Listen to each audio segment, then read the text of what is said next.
Welcome to Azure Centric Podcast, another weekly update on Azure, our weekly show.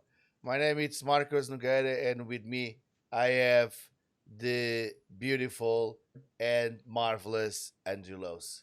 How are you, my friend? I'm very good, thank you. It's so nice to be here with you today. Yes. Uh, Today we in this episode, it's we have to say that is a little bit different. It We is. decided to have some rest, and because of that, we are very fresh. So I don't know what's going to be the outcome of this episode, but I can guarantee you that's going to be good, because one of the things is when we were talking about the agenda for today on the updates, right? We think what's going to be our theme today, and we're starting to deviate from the subject as usual, right? It's not a surprise to anyone. What? This is the first time I'm hearing about this. Yeah, exactly. And and then we come with a new name, not a new name, a new uh, how I can say this, how I can It's like a announce new. this. It's like a new category, right? A new category. Thank you, Andrew. That is security or secure DR. Uh, if you are totally lost, just give me a Don't few worry. minutes. Don't Don't worry. worry. We will We'll help explain out. about that.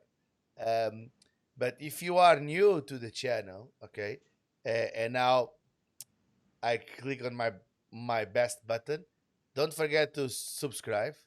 Don't forget to smash that like button if you like this conversation, this open, press the record button and never edit anything conversation and the show. So basically, this is literally almost like a live podcast, but it's just recorded just for us to have some other lives, right? Absolutely. Yep. We leave in all the great bits. We leave in all the not as great bits. It is what it is. Yeah, But some I shrink am really heads, looking forward some big head to hags. Yes. exactly, right? So I can't wait to talk about some of these topics we've got this week.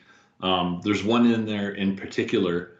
In fact, while we were kind of breaking this morning, I mean, yeah, we never really shut down too much, but the storage one, I've already written a blog post about because I was actually probably more excited than I should have been to see that one coming into Azure.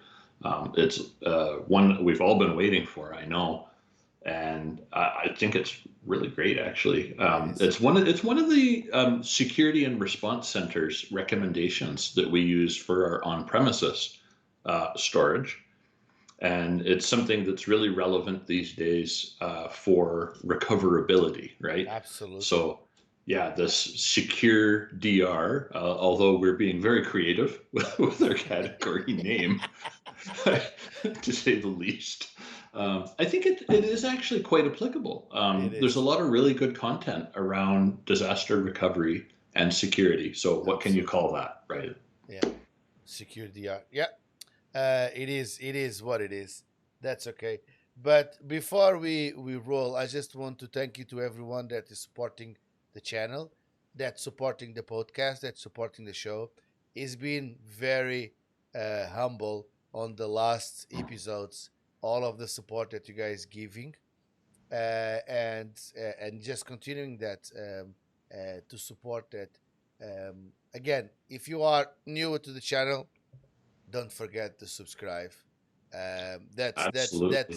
the only thing we can guarantee. One thing is money back guarantee for lifetime. Absolutely. Lifetime guarantee. Quality, not so much, but money back, Money absolutely. back, yeah, absolutely. So one, that's a really important point, actually, when you're talking about our subscribers and our listeners. We absolutely love hearing what's on your mind. So drop into the Azure Centric YouTube channel. Let us know on Twitter. Just let us know what's on your mind. Give us a little bit of feedback. We review most of it, I'm going to say. Honestly, we can't always read all of it. That's the truth. And we really do love hearing from everybody. Good, bad, ugly, sideways, upside down. Doesn't matter. Doesn't Just let matter. us know what's on your mind. Spread the love. Absolutely. Exactly. So let's roll to starting our show.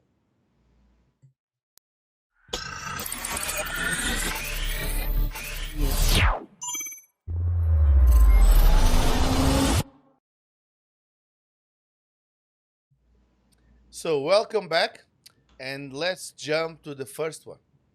So the first one is public preview. Azure Virtual Desktop is now available in Azure China Cloud. And this is interesting, okay?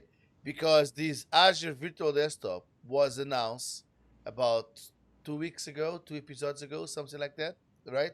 That they announced the Windows 365 Cloud PC, and they changed the name of the Windows Virtual Desktop to Azure Virtual Desktop, and now they are announcing as well that it's going to be this week. First of all, that the Windows 365 Cloud PC it will be available for public preview, but they That's are right. announcing that the Azure Virtual Desktop is now available in public preview in Azure China Cloud. Yeah, So and that's a pretty really cool. close cadence, right? So It usually we is. see Azure China a little bit delayed. Yes. So I thought it was really interesting, and maybe it tells us a little bit about where some of the demand is for the virtual desktops, Yeah. right? But it is on Azure China Cloud. It is because of all of the regulations that in China have. Because this is, if I'm not mistaken, is managed by VNet, China ViaNet, I think it VNet is. 21 or whatever it Yeah, is, something like that. It's the something like that. government-run entity in Yeah, China because there's a lot of extra rules and regulations that they follow. And I think it's really interesting how the Azure team yeah, for virtual, like Azure Virtual Desktop team, I should say, is able to push this in there so quickly, yeah. kind of back to back with the other releases. So they're they seem to be getting their process dialed in pretty good. But I want to speak as well to the Windows 365 cloud PC, August 2 coming out to public preview release at least, right? Yeah. And I'm really looking forward. I know everybody that I've been talking to, clients, coworkers, other nerds, we're all really waiting to see what the Between pricing is us, for it. Yet, even just between the two of yeah, us, I think we've had and about 10 talks on this, right? absolutely. And it's not only that, is when this video is being, or this podcast being released, it's the day that they will release it as well. So it's on the same day, if I'm not no, it's on Tuesday in this case, right? Well, no, it will be Monday, August 2, which in Alberta is a holiday. Yeah, But for most of our American friends and everywhere else in the world, it's just a regular back to work kind of same old Monday morning deal, yeah, with the exception of the Windows 365 Cloud PC being released. yeah. So I don't know what's going to happen with it, but I can't wait in my own Oh, testing I know tenant what I'm going to to do. just my day's already booked now, so it's like I'm yeah, going I'm to be adding on the this queue. It's pool. going to happen. I'm going to be on the pool with my tablet and just provision my Windows 365 Cloud PC. How about that? I'm going to be a little bit jealous of that, but maybe I'll just like spray my feet or something with the Yeah, hose, and I'll have wet socks so I feel like I'm in the pool. yeah. I can definitely do that because now it's possible to do it. It's still be released. Let's see how it goes. But it's very nice to see that the Azure Virtual Desktop uh, the is now in Azure China Cloud, and it's be able to achieve all of that greatness. Although again, if you want to know a little bit more the difference between the Azure Virtual Desktop and the Windows 365 Cloud PC, just go back in this case to episode number 30. Just give me a second so I can. I I think it was 2 episodes ago we announced that. Yeah, it Maybe was. maybe It three. I'm was. not sure. It was 2 episodes ago. Yes, it was episode number uh So while 35. you're looking that up, there was one thing about the China release with AVD that I did want to mention Episode number is 37. all 37. We have so many episode numbers now. Yes. It's crazy. Yes, My gosh, that's a lot of content. it is Just I'm thinking out loud. See, folks, unedited, unscripted. completely. Sometimes it's good. Sometimes we just sit here thinking about stuff, and you have to wait. Absolutely. So the one thing in this update I did want to mention just before we move on was that we can use fine-grained access to AVD resources using full RBAC controls with published remote apps and desktops in Azure AD groups. So it's not just like it's the initial release. This is a little bit polished, right? So there's a lot of things that we can do with Azure Virtual Desktop. And I just wanted to kind of Yeah, mention that a little bit because, on top of all that, of course, there's the Azure Monitor integration with it. But I think it's going to be just an amazing product as it continues to improve. absolutely. Absolutely. Which is awesome, I have to say. But yeah, absolutely that you need to do that. So, moving to the next one, Azure Site Recovery. This is where we start with and you might in Azure Site Recovery update rollup 56 is now generally available. So this is the update for July 2021. And you guys may think, but you start with Azure Virtual Desktops. That is nothing to do with Azure with Secure DR. You are correct. That is just to offset you in this case to say and to create more suspense on the show. Okay. Now we are back to And the here, I Secure thought it DR. was just the default date order of the automated. It was, but yeah, that's okay. So Oh my update gosh! 56. Once So again, this is good, right? Because we each month we make sure that we include the ASR rollup update yeah, because this means that we have a bit of a rollout to do if we're using ASR. yeah, yeah, So absolutely. when we have the ASR infrastructure in place in our on-prem or in our cloud implementation, because it can really live in any cloud, we always start with that roll up push from our dashboard, right? Exactly. So, but this update for me is very special. Okay. And the reason that this roll up update is not only bug fixing, right? But they have some improvements. Mm-hmm. Again, you have to start, as we already mentioned this on this show several times, you have to start from the portal. So you need to update that. You need to update your appliance. The OVF is going to be updated. So means that if you deploy recently and you didn't start yet, it's highly recommended that you deploy the new OVF. Okay. Other than that, you can always deploy the agents. But yes, you need to go from the portal until the agents, the mobility agents. You need to update that to be on the same version. Okay. This is what is required. Otherwise, you're starting to have a lot of or you might have a lot of issues that will starting to get a lot of those type of things.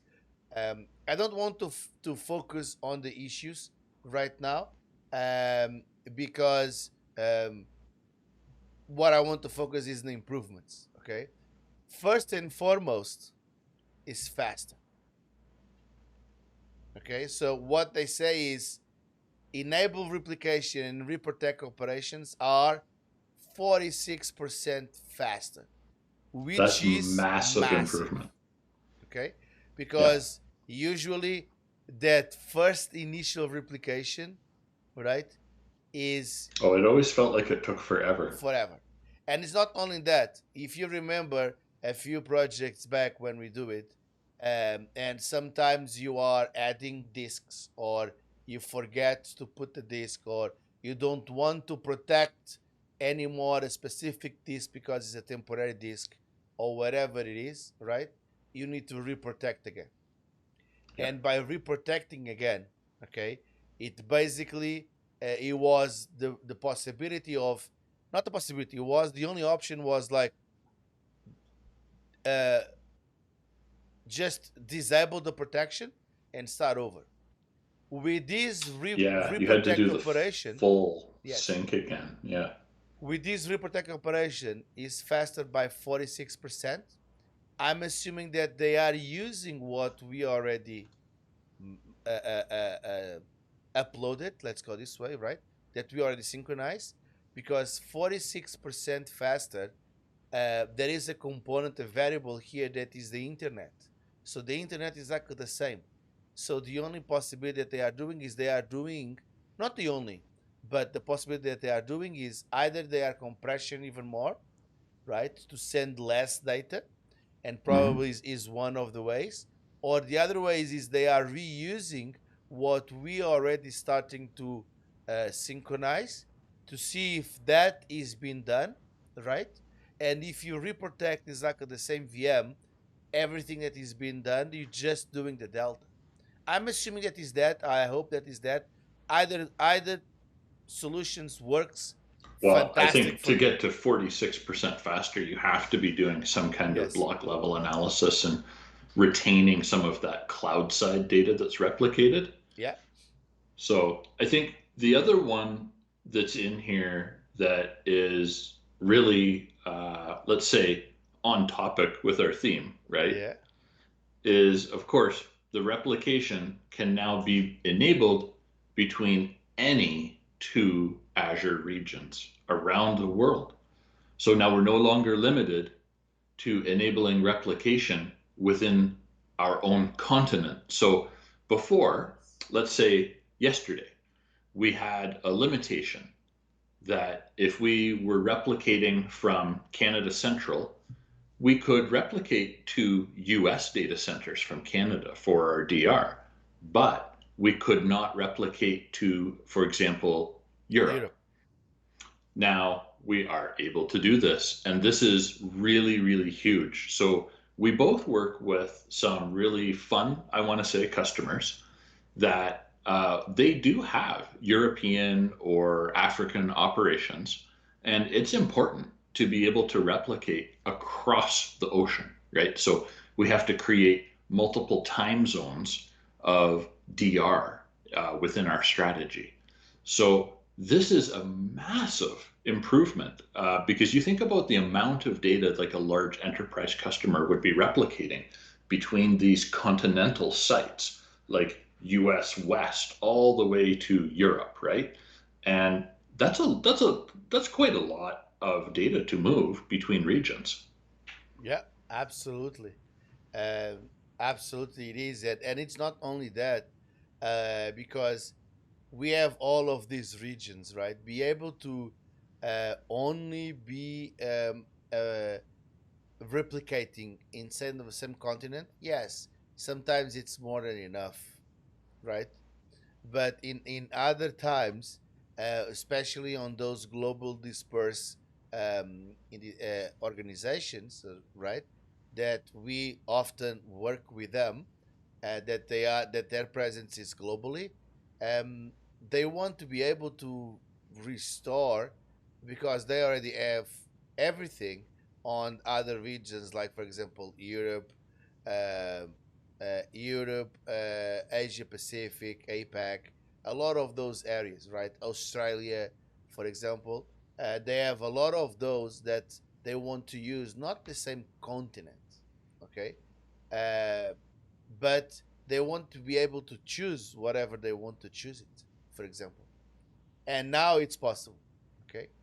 The other thing that I just want to mention to close up this, it's just, I know that's a preciosism, but it's something that when I was reading this, and and the reason that I bring it up is I was talking with one of my projects that I was working with, one of my customers, that is okay. What about if I update this, or update in this case the mobility server?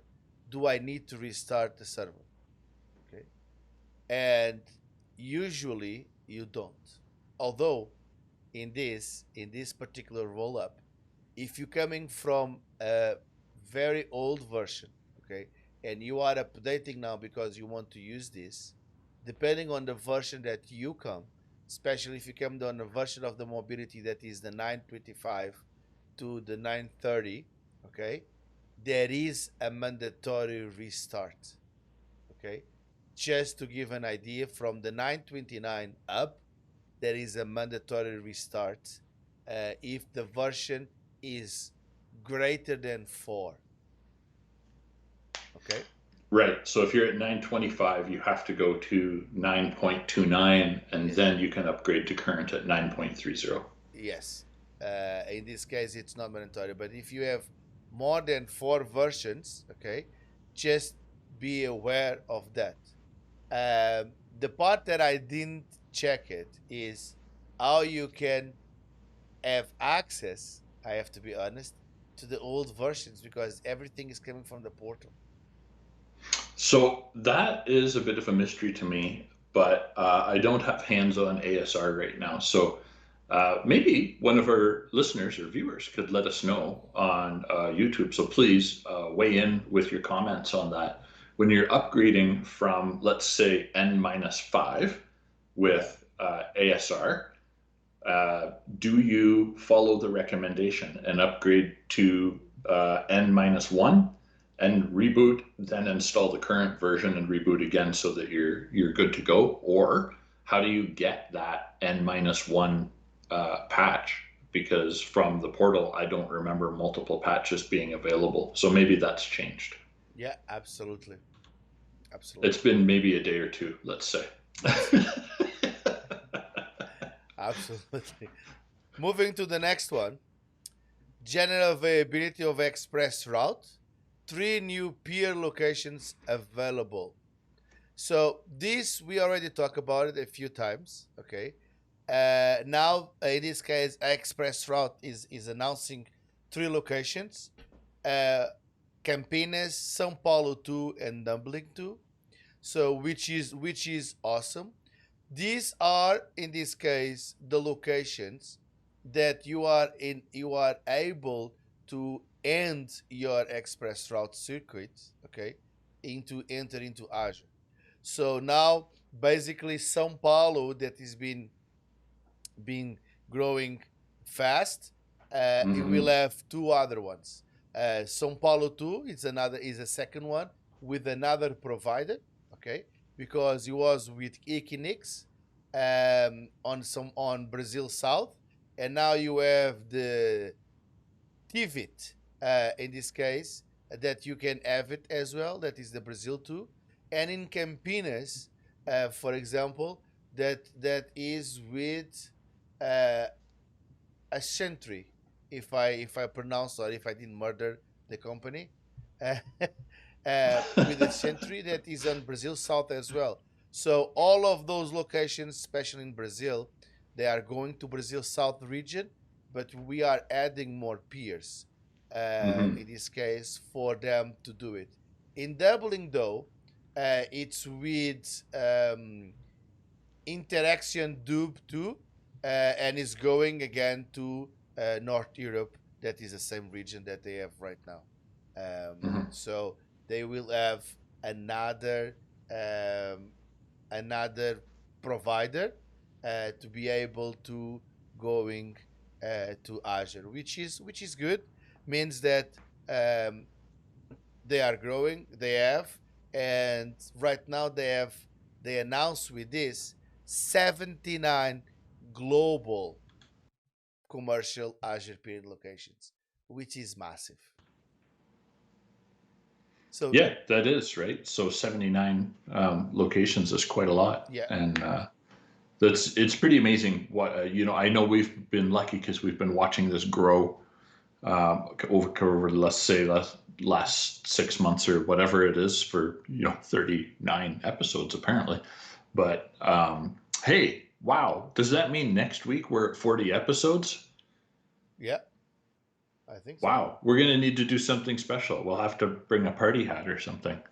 I like that. Next week we're going to be, yes, next episode, 40 episode. This is 39. Amazing. And next week we do have a kind of a special treat when we Yeah, when we launch that episode. So I'm not going to give this away, but I'm going to do my best not to give this away. absolutely. So do I do get excited. you want to make the honors for the next one, because I know that you are really excited. Yeah, actually, I was very excited to see this. So now we have VMware SRM or Site Recovery Manager now generally available for AVS, the Azure VMware Solution. So this is absolutely massive. This is a really big deal. So having SRM available with the VMware Solution for Azure means that we can now use disaster recovery through VMware native solution, the SRM manager, and we can use SRM to recover from on-prem to AVS. That is exactly what DR is. So this is a massive, massive update, and I was really super excited to see this one in here. We talked, I think 1 or 2 weeks ago, it hit public preview, and it has been a very, very long time coming. I know this has been in kind of progress for many, many months, as is typical, right? It takes time to develop these, test them, make sure it works with all the hardware across the like the AVS solution from region to region, data center to data center. We have many challenges to make this work, right? Not the least of which is how VMware networking works, right? Yeah, So we have to make sure that our NSX-T, the version available for cloud, the T is cloud for some reason. I don't get that, but whatever. So, well, I'm just saying, wouldn't C make more sense? Maybe it's just me, but um, maybe, sorry, just we're maybe. getting a little off topic as usual here, but this is really big, right? It Because we is. have that NSX VMware networking that has to be let's say, very robust between on premises and the Azure VMware solution. And this goes a really long way. So it is important to note. I think the one thing that is really good in this update is they do acknowledge the licensing. So, don't just turn it on and, start running with it. You do need to square up your licensing with VMware. However, you can use your existing product keys as long as they have cloud rights. And it is a simplified process that AVS uses to allow you to apply those keys. And honestly, it is. Um, I did have the privilege of working with SRM a little bit before it was publicly released with a client, and without using any names and not getting into too much trouble, it just worked, and it was really good. Yeah, So I'm so happy it's at GA release now. So absolutely. what kind of what jumps out for you on this one? I know you have such a really unique view of virtualization because of your, let's say, extremely deep Hyper-V and VMware knowledge, right? Yeah. So I'm curious to see what gets you talking on this one. First of all, it's like you mentioned. This site recover manager, it's really a different level that you can do it. Although on this is just ability to have two scenarios, right? Uh, the first scenario is the obvious one. This on premise, one site to the other one that is on the AVS, on the private cloud disaster recovery, right? So it means that you have your one site in your production cluster on premise or vice versa, and then you are doing this to the AVS on Azure. But the other one that I like it, and I was surprised it when they really launched this, is the primary AVS to the secondary AVS, because a lot of organizations, and that's the part that I starting to really like this, because like you mentioned, um, Site Recovery Manager, you can have a lot of automation, right? Hmm. For the disaster recovery, a lot, and there is a lot of IP, in this case, intellectual property, that you develop. Uh, just me, I have tons of things that I did in the past, right? And it's really bad to just lose that and not reuse that, or try to uh, at least modify to the new world. Hmm. That's the part that I like about this. But the part that I like, that you now you can use this, right, as an infrastructure, and as an infrastructure to just have on the cloud. It's massively, because now I can have VMware, okay, uh, running on Azure without any issues, right? And I don't care about the hardware. So Yeah, it's kind of having a cloud inside of the cloud, that for me, that I'm a it server is. guy and a virtualization guy, right? It's what's it's the dream come true, because It that's the part is. that I like about the virtualization, having access to the servers, building a kind of a cloud, because now this is going to be redundant, but now you can build the cloud on the cloud. It is, It's right? like it's like So, you building well, the it's infrastructure that Azure is allow you to do it, right? yeah. So this is one point that I think is maybe not publicized, I guess, maybe in a positive way. So Azure VMware Solution, though the name Azure is there, and it is running on physical servers in a private cloud. So this cloud that you create is, this is the way I've drawn it before in Visios for clients, is it's a box that lives outside of your Azure subscription. So the Azure tenant and subscriptions are one box. AVS is beside that. It's a different box. So you do need to create like ExpressRoute demarcs to it. You have to connect to AVS, but it's separate. So it's Yeah. completely private. It's very secure. So it's really good for dedicated workloads, because when you create your, let's say you're creating your first AVS node, there's some specific requirements for sure, and we can do a deep dive if you want. Let us know in one of our social medias. And I mean, I really love AVS, but the one thing that I think, kind of to speak to your love of the virtualization, let's say we want to go from that 3 node to a 6 node cluster, or 4 or 5. You add 1 node at a time. So you add ESXi hosts to your cluster, and it actually provisions a physical node for you. So Yeah. it takes not very long. It's like 1 to 3 hours or something like that to add a physical host, provided it's available in your region. And it adds it to your cluster. And when it's ready, you can just spin up and add additional workloads.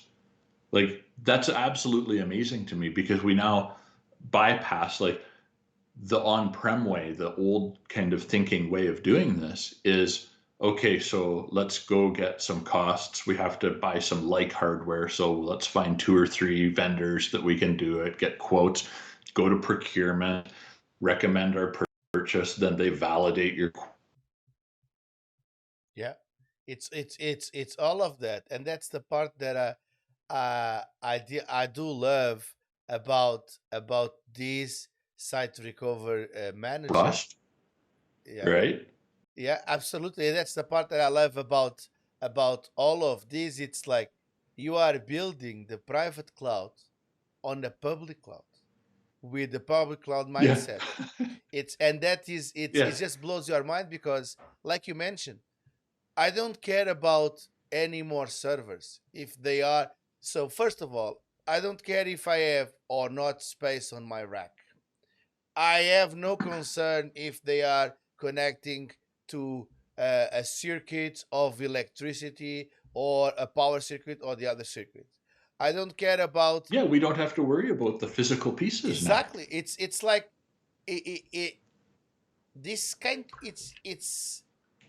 It's like blow what it blows my mind is this is a dream come true because what we want is, oh, I need another server, let me add to the cluster, bang, click a button, Yep. done. I don't need to ask, I don't need to go on that process that usually takes about 3 or 4 months to get worried about the infrastructure I have, right? How are we going to consume? And starting to say to the VP or wherever he says, I will need more servers in the future. I will need more servers in the future. I will need more servers in the future. And always being the same repetitive guy that what do you want? More servers. I want more servers. And no, right here I can concentrate on building this awesome private cloud, not be able to just going there and ask for servers or doing anything, right? Is just go there like you mentioned. I need another host. Done. Bang. A few Exactly. hours Right. or whatever it takes. The host, like you mentioned, a physical host, I can add it. And if because this is the could be active, and there is a lot of good things. Yes. The ExpressRoute is done, right? So I Yeah. do once. Exactly. My connection from on premise to Azure is done once. I don't need to touch anymore. Be able Exactly. You just use global reach to create another completely. You just create the connection with it. virtual Yeah. one, and that's it. You don't need to do it. You set up once, you don't touch it anymore. Only if you want to expand, that's going to touch it. So look at this networking. You are not concerned when you are adding a new server. They are adding in for you basically everything from let's do this on a different way. This from the moment that they, if they need to, I don't believe that they have to, but even if they need to rack that server, okay, to patch the server, to going on the server, to update, in this case, So that happens dynamically. I can speak to this because I'm familiar with the process from the project I was working with. yeah, So it is physically already racked and it's just sitting there waiting. yeah, So if a customer used it, so let's say I was using that server today, I removed it from my cluster because I don't need the physical resource anymore. It gets wiped, reprovisioned into their pool, Microsoft's pool. It stays patched, ready to yeah, roll. What happens when we add it to our cluster, when we provision it to our pool of hosts, is it's actually reprovisioned again. So it does any deltas, it's securely overwritten.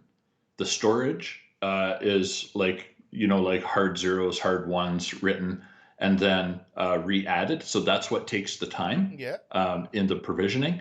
And everything is just, I think I heard the word this week, it auto magically just adds to your node, yeah. the node, and you're good to go. And Like, it's awesome. it's awesome just to be able to have, and this is, I think this is going to be one of the critical things that if they start thinking about this is to have a cluster that is on exactly the same version, okay, of every single node across the Azure platform. Yep. That only, it's a win, a big Yeah. win. So this is a ridiculously excellent PaaS offering, right? So you get the VMware platform, you get a bloody physical host, like you get On the multiple cloud, physical it's hosts like in the node. On the cloud, you don't you patch, you you don't just manage, you you don't, check the box, yeah, you say, please give me 2 more servers. Okay, no problem, Mr. Nogueira. Here you go. and a couple hours later or whatever, you have 2 more servers, and now you go from like 5 to 7 nodes in your Yeah, cluster. So you can spin that up, you use it. When you're done with the resources, you take it out of your node. exactly. Like you give the node back, your cluster goes back from 7 to 5, Yeah, and you're good to go. Now I know I'm using small numbers, and in enterprise, that scale is going to at least be probably double digits, one would hope. But yeah, but I think it's really really awesome because it's like dynamically provisioning physical servers. You take them, you give them back when you're done. Somebody else does the same thing. Very very secure. It is a private AVS yeah. solution. It's a private cloud outside of your Azure subscription. It's like parallel to your Azure subscriptions.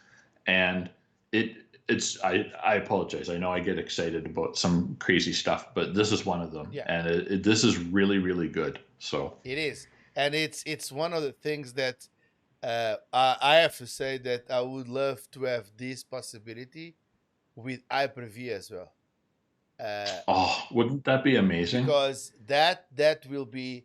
I know that we have that with Azure by themselves, but a lot of times we are locked down to the servers, right, to the size of the servers.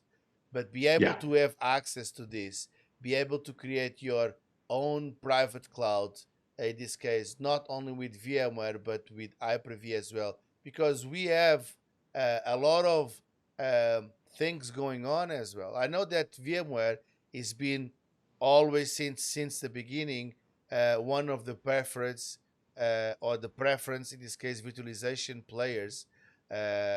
Although I have to say that Hyper-V did come play along and did have the same battle, but all of these extra applications and extra developments that you add on VMware was always the difference, right? Be able to Yeah, do it this, was. it Yeah. was always the big difference. And you Yeah. know So, that my heart is dear to Hyper-V. We can do, and I show a lot of organizations that you can do exactly the same thing with VMware, with Hyper-V, with the fraction of the cost. But right yeah. now, be able to do this on organizations So that they yeah, are so still VMware. AVS came into yeah. So AVS came into existence, I think, in a very big way to help large enterprise that is heavily invested in VMware technologies for their business to lift and shift. It's like phase one of cloud migration, right? So they don't have to refactor, they don't have to rebuild applications in this case.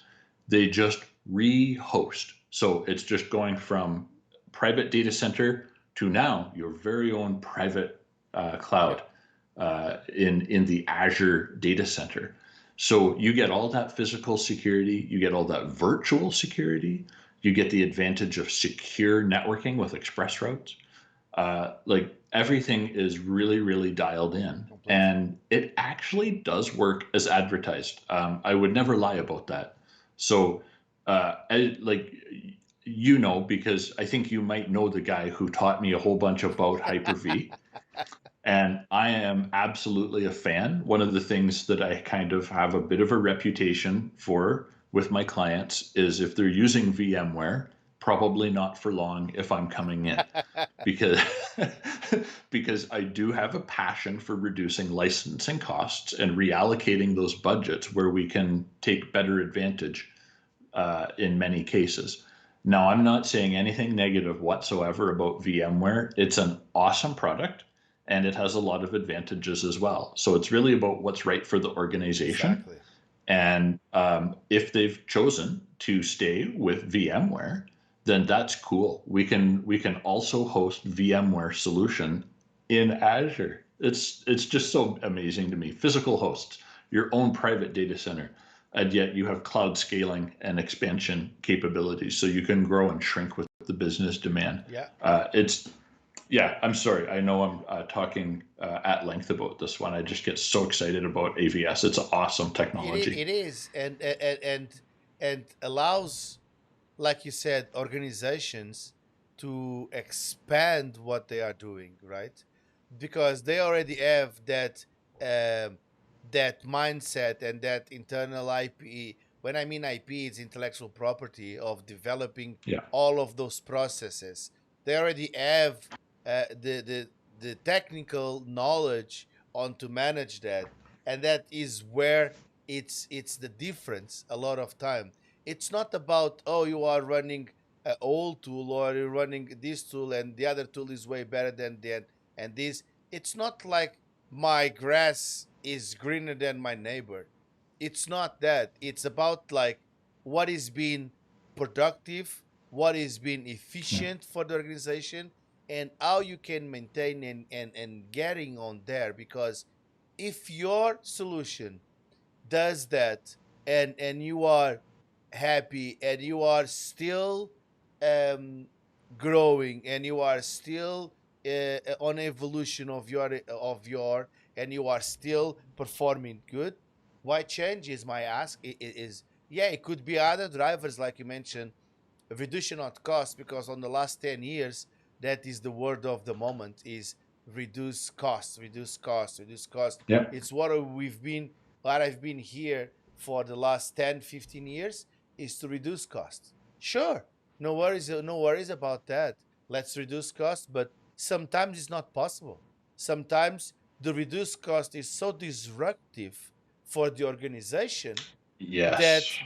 it's not possible. You have to have cost no matter what, and that's where the cloud comes, because now you're taking from capex to opex. And I don't want to go on Hmm. a lecture of cloud, but you're going on that even on. Well, we were thinking about the same thing here Yeah, because it's a bit about back to yeah, basics. it When we is. think about cost, it's not always about reducing cost, but kind of those foundational talks that we always have with like a new cloud client is always about moving from capital to operational Yeah, expenses, right? And this is what cloud in general can help you with, right? absolutely. So Azure can help with a little bit. I feel like it's a bit of a deeper layer of cost management, not the least of which is actual cost analysis, cost management of Azure as like a service that you can actually use. But it's actually in the flexibility of the solutions, the scaling of the Yeah, solutions, growing and shrinking, and also the whole lift and shift kind of a mentality, but also the cloud native. Like when you're ready, don't take that big bite at first. Take a little nibble and move like a private data center to Azure VMware Services private cloud. yeah, When you're ready next year, start learning and doing about application migrations or moving from Azure VMware Solution to Azure VMs that are cloud yeah, native. So you don't have to do it all at once. And it's about just continuing that journey, learning how to optimize cost. And I say optimize, not always reduce. And I think that's a yeah, key difference, right? absolutely. So, like you said, and really wise words, by the way, my friend, because it's like you can only reduce so much before you start to have business impact. Absolutely. Sometimes there's just a layer of cost, and we can optimize, but we can't always reduce or eliminate. Exactly. Yeah. And I think we already went way far behind that we wanted to talk We got a about. bit excited about Yes, AVS. Yeah, we absolutely. did. So let's move to the next update. That is a very good one as well, I have to say. That is in preview. Immutable storage with versioning for Blob Storage is now in public preview. This it's a very nice segue of what we've been discussing so far, right? Hmm. Because having versioning on immutable storage is is business critical. Okay, so the It is. part of write once, read many. Okay, that is the part of the warm, right? is the part that you want to have it, right? So when you have that immutable storage and you're starting to have versioning of that, first, the versioning of the cloud allows you to be protected from ransomware. Absolutely. That Yeah, is and the that's first the biggest biggest argument argument. that I ever hear for worm Yeah. storage, like the immutable storage. I can see why they don't want to market this as worms. I can only Yeah. imagine the poster that you would hang in the IT break room. Yeah. Azure Worms. Oops. but Oh. but it's a really strong product, right? So immutable storage really just means that we write one time to it. In this case, we can add versioning. So we write once, we know it's version 1. You write on top, like beside that, you now have version 2. So now you can do a little bit of storage control. So you might say, okay, we need to keep the last 10 write versions of the database that we're doing a full backup on, for example. Yep. And that's a really great example, because now you say, okay, I have the last 10 versions. So if you have a ransomware event where, let's say, you have a whole VNet full of resources that gets crypto lockered from malware, your immutable storage helps have those backups available because the ransomware can't encrypt it. It's write once, so nothing can touch it. It can't be cryptoed. No, It just even cannot be even cryptoed. if they are cryptoed, okay, that was the last change. So you didn't lose any data. Okay. That's like it would create a new So it version, creates a new version, right? but an encrypted one. So that's why we're saying that this is the biggest thing against, for example, ransomware, because the last version that you're doing is the version that you encrypted. So if you restore to the version before, you didn't lose any data, okay? Because the last version that you did, the only thing you did is encrypted the version, nothing else. Done. Yep, So you exactly. recover. So this And is it's not only that, it's like now we're talking about things that we love, that is policies. Okay.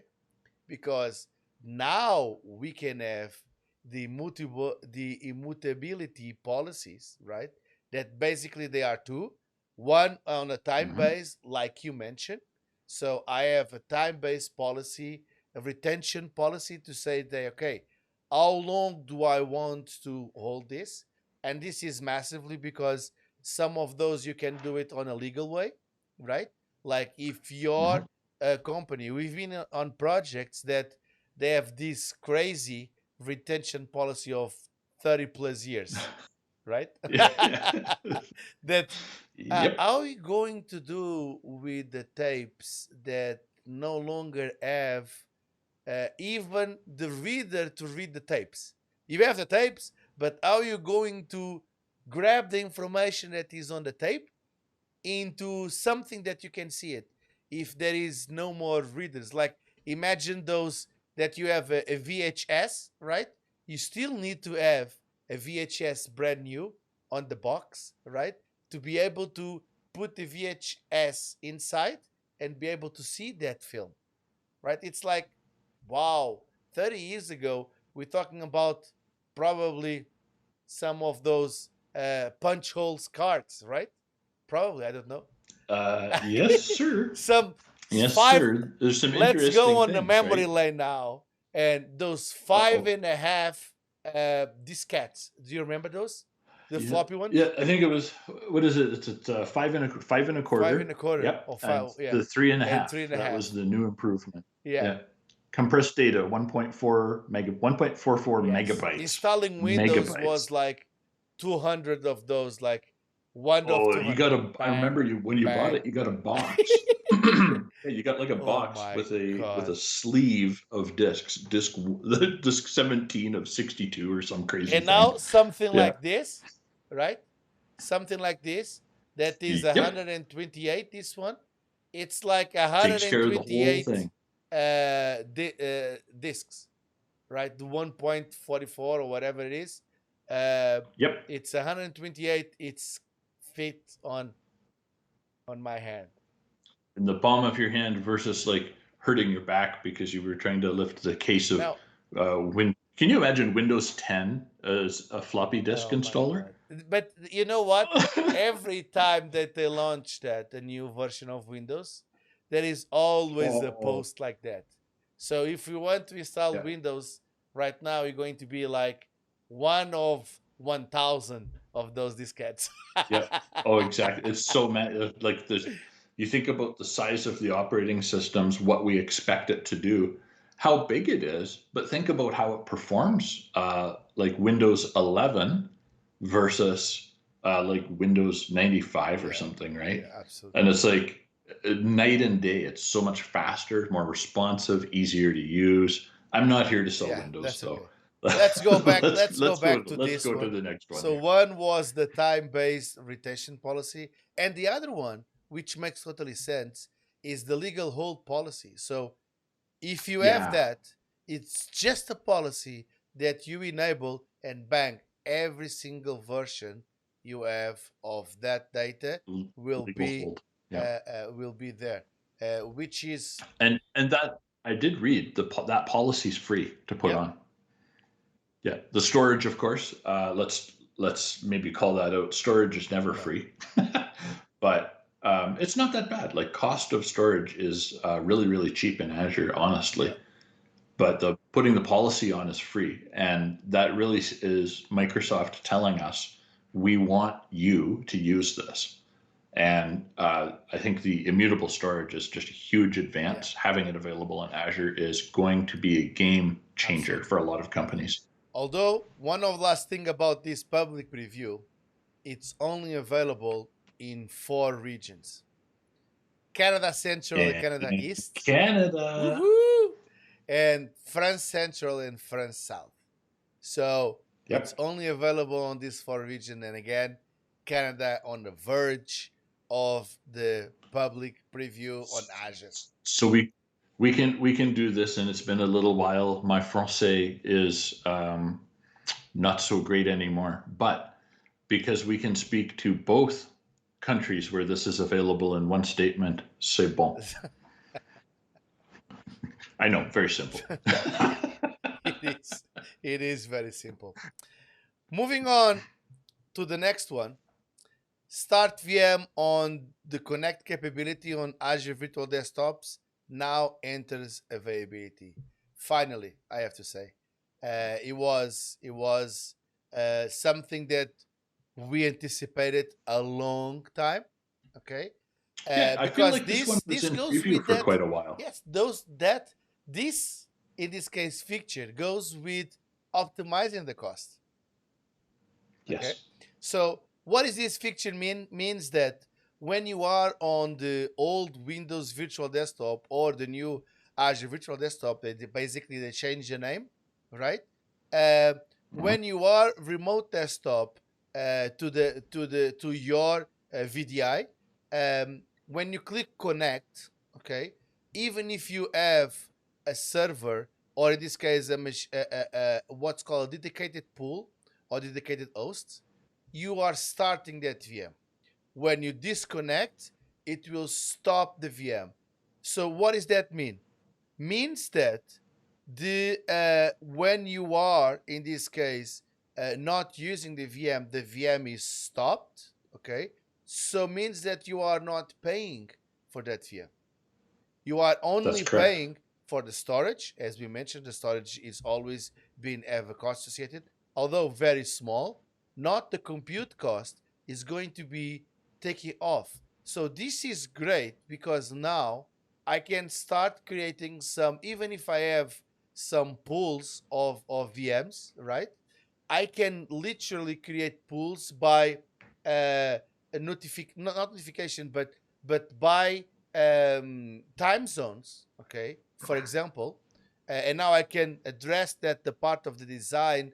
How are we going to design these Azure virtual desktops? Because now I am interesting of the time zones that all the users on this time zone, okay, they will be connected to that because when they disconnect, when the day is done, they starting to stop or deallocate in this case those VMs, okay, And when they press the connect, yes, they will take a little bit longer to connect because they need to start the VM, just the first one, okay, to start the VM to be able to see that VM to you. So, but the cost savings of having this is tremendous for the organization. It is. And this is cost savings at scale, Absolutely. right? So this is a lot of what we talk about with our DevOps clients, right? And we want to use those DevOps power schedules, shut things down. We're talking about teams in multiple time zones. It's easy to give rights to turn them on. Well, now this takes away the need to do that kind of, not that it was complex, but we did have to really design the plan that was going to be used and implemented. But that's now like in the Azure Virtual Desktop, we don't have to think about all No, of those things, those it's complexities, it's right? done. It shuts off, it deallocates when it's not in use.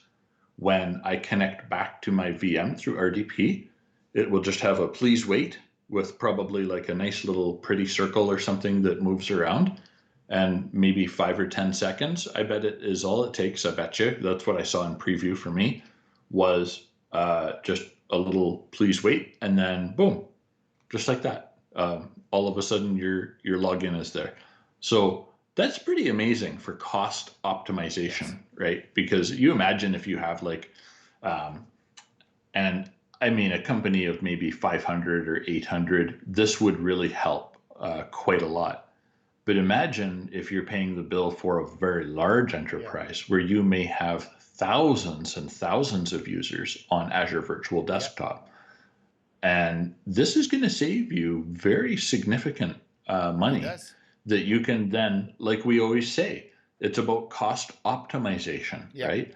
Because now that we save, let's say we have $100,000 or something that we save in this case, then that money can now go towards things like software license upgrades, hardware upgrades if needed. I know there's been all of this remote work and everything throughout the whole COVID situation, but maybe people at home need a new monitor or something like that. Like you can do this kind of reallocation, so you're not increasing in this case the IT budget, but you can now do more, stretch that dollar much farther.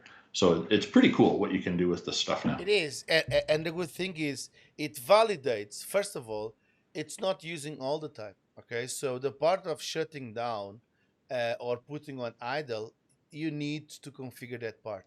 Okay, it's not like, Yes. oh, it's been idle, now it's going to shut down. No, you need to configure that part. But this part of start VM on connect is if the VM that the user is connecting to is shut down or deallocated. Okay, it will start automatically.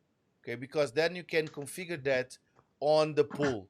But if the Yeah. VM is already there, it doesn't start, it's already started. So it's just in the case that if you configure the part of idle, okay, and the shutdown, it will start the VM on the connect for that user. So Yeah. it should be Absolutely. one of the things that should be on every single property. In this case of the pool, right? Of the host pool is to yes, I want to start VM on the connect because it's going to be only if needed, nothing else. Yeah. And that's the So good part of it. So I was just thinking, I think I do a lot of security work lately, and I was just kind of thinking to myself in my head while you were talking about that. I wonder if that is going to be one of the best practice Yes. recommendations from Microsoft soon, not just for cost, but for security, right? So the best way to eliminate security threats is to lock it up and get rid of all the people, right? But of course, we need the people because that's typically what a business is operating Yeah. with. So that's kind of a good thing. But if we want to really secure a VM, in this case, the best way to secure it is to turn it off. So I'm kind of thinking to myself, I wonder. I'm going to keep an eye on that. Yeah. But it's an interesting thing It is. because there's so much more to it than meets the eye. But you're right; it has to be configured. Yeah. the default is that it will stay on. It's a VDI, right? So it's a big pool. So we have to make sure we have that well configured. Absolutely. Moving to the next one, and now the part of more on the security, like we mentioned on the beginning of this episode, talking about the general availability of the Web Application Firewall or WAF, geomatch custom rules on application gateway. So this is pretty awesome because now they are announcing this as GA, okay? That now you can geomatch your custom rules fixtures on the application gateway. So what does that mean? Means that we can lock down our applications so that only our users in Andorra can access our web app now. Exactly. So meaning that you can, if the country that you come is Canada, only those users can access that. So we can actually geo-lock our resources, much the same as we've been doing for a long time. Yeah. With things like anti-spam filtering and things like that, we can apply those geo-based rules. But it's way so simple. Now, we just need the country code or the region code, and done. It's like, exactly. Oh my God! Finally, we got this available on WAF, right? And it's much needed. But it's not the only update, okay, that WAF have. The next yes, we update, had a bit of a double header here. Yeah, exactly. So WAF is being enabled now as a GA again for bot protection on application gateway. So this means that now you can have roughly 20% of all the internet traffic, it comes from bad bots.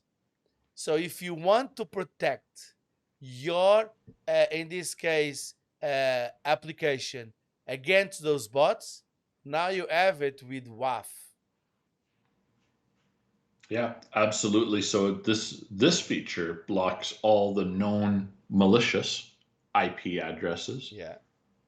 It blocks, definitely blocks and logs all of those requests.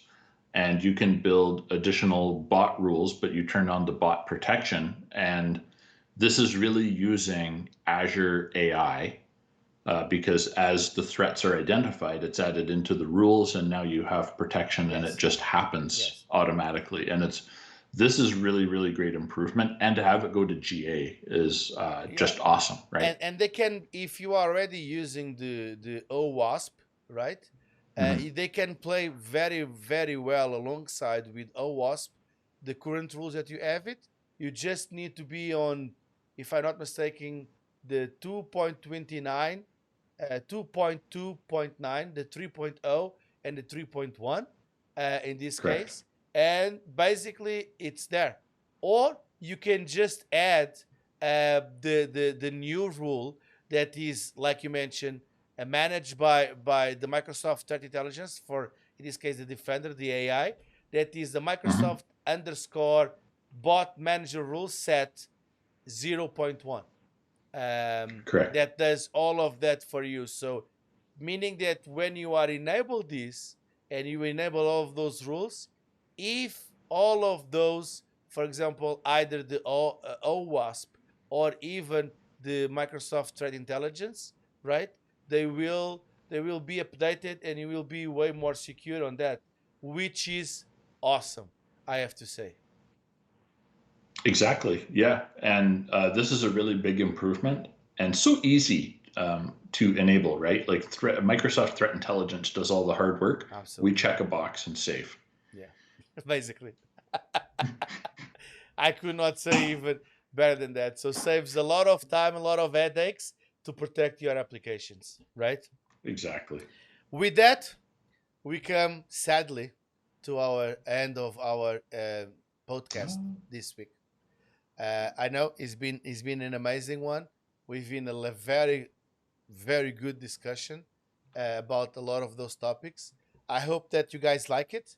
If you like it, don't forget to subscribe. Okay, I know that's a shameless plug, but I have to use the button. Otherwise, I apologize. Okay, but that's okay. Just smash that like button a lot of times if you want. You can only smash one time, but that's okay. Um, if you want to smash, you can uh, do it several times. It does coming back. Does coming back, but we like that. So I hope that you enjoy What can I say? it. Exactly. We advise that this is going to be dangerous one. That's true. It is daytime, and yes, we do have a reputation to uphold. But yes, so thank you so much, Andrew, one more time for being. This is the 39 that we are doing so far, and we will reach when we reach 1,000. I think we will be with a different face probably. We A have few to, years older, maybe. yeah, Yes, yes. exactly. So Reach episode 1,000. th- What am I gonna do with you, thank you so much. We folks? have You to see see what the we have to future. live with here. We have to see the future. See what I mean? So thank you, Andrew, Oh, one more time, thank and you, thank you Marcos. for listening. Absolutely. And I hope that I can see you next week. Bye.